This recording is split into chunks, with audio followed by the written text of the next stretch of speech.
El tema que elegí para este video es el rol de la mujer como artista y su rol en la sociedad. A lo largo de la historia de la humanidad encontramos muchas sociedades donde las mujeres fueron consideradas inferiores con respecto a los hombres.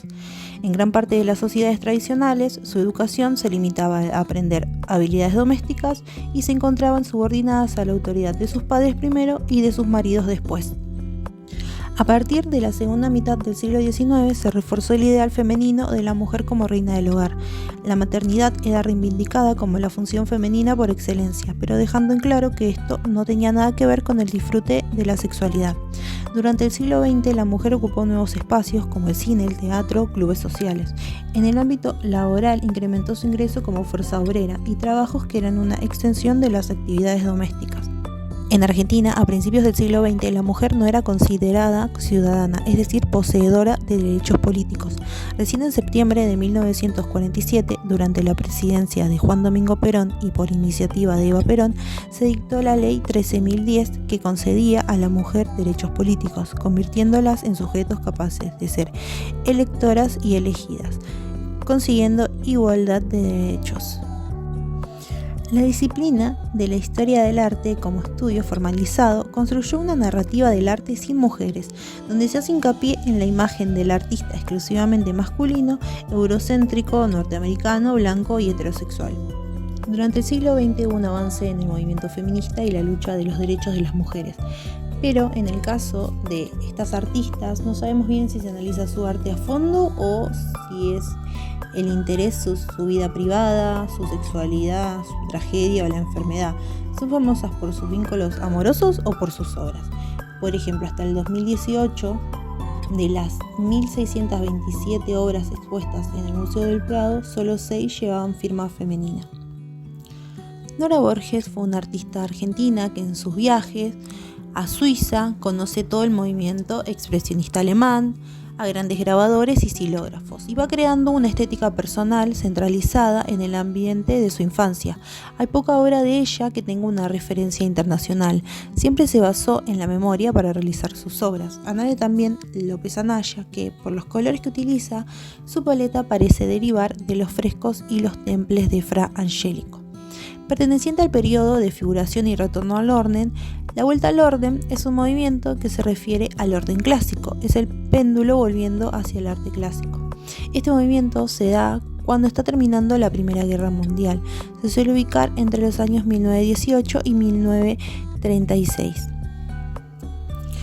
Nace como una reacción frente al furor de las vanguardias. Es como si frente a un mundo caótico y lleno de atrocidades provocadas por la guerra, hay artistas que rechazan el seguir yendo hacia adelante, rechazan el progreso para refugiarse en la armonía y la calma del pasado. Raquel Forner. En sus pinturas se representa el dolor atravesada por la Guerra Civil Española. En el trayecto de su vida artística evoluciona de un naturalismo a un expresionismo muy personal. Fue parte del Grupo París. Este se integra en París con un grupo de argentinos que trabaja en esta ciudad. Sus planteos se basan en la búsqueda de los auténticos valores plásticos. En común tenían lazos de amistad, la idea de una renovación de los conceptos artísticos buscando una ruptura frente al arte tradicional. La primera persona que realizó una obra abstracta en toda la historia del arte fue una mujer. Hace algunos años se descubrió la obra de la artista sueca Hilma af Klint, quien realizó obras claramente abstractas antes de tiempos, en concreto antes de 1912, fecha que marca la publicación de Sobre lo espiritual en el arte, el ensayo con el que Kandinsky sentó los principios de este estilo. Sonia Delaunay fue una pintora y diseñadora ucraniana nacionalizada francesa. Junto con su marido Robert Delaunay, fueron grandes representantes del arte abstracto y creadores del simultaneísmo.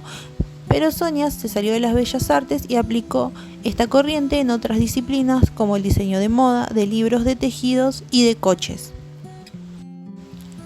Barbara Hepworth fue una de las escultoras más importantes del siglo XX, una experimentadora clave del arte abstracto, influenciada por la escultura primitiva y los paisajes de su tierra natal.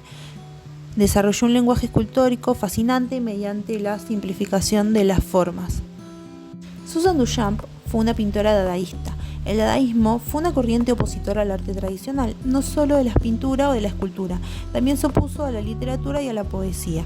Esta corriente sentó las bases para el arte conceptual, el performance y las instalaciones, formas artísticas novedosas para ese tiempo y comunes en la actualidad.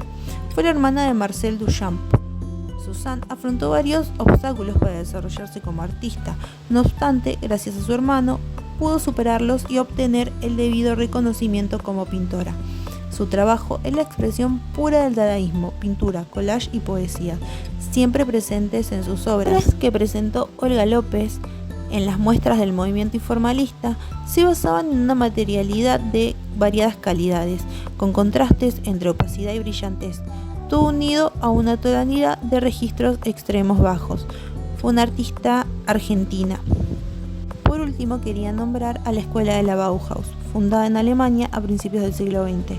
Esta supuso toda una revolución en el mundo del diseño, acortó las distancias entre arte y artesanía y puso en valor la funcionalidad de los objetos y transformó los métodos pedagógicos. En total, fueron 462 mujeres las que estudiaban allí. La mayoría se formaron en los talleres de textil de la escuela, una actividad destinada a las mujeres, pero algunas consiguieron entrar en otros cursos inicialmente enfocados a los hombres. El director de la Bauhaus, Walter Gropius, aseguraba que no hay diferencia entre el sexo bello y el fuerte, igualdad absoluta, pero también deberes absolutamente iguales. Sin embargo, Gropius no era totalmente ajeno a los estereotipos de la época. Creía que las mujeres no estaban capacitadas para determinadas artes porque genéticamente estaban más dotadas para pensar en 2 dimensiones. Con este argumento, muchas de las chicas que se apuntaron a la Bauhaus se vieron obligadas a escoger actividades que eran consideradas más femeninas, como el textil o la cerámica. Y bueno, por último muestro algunas de estas artistas que participaron en la escuela.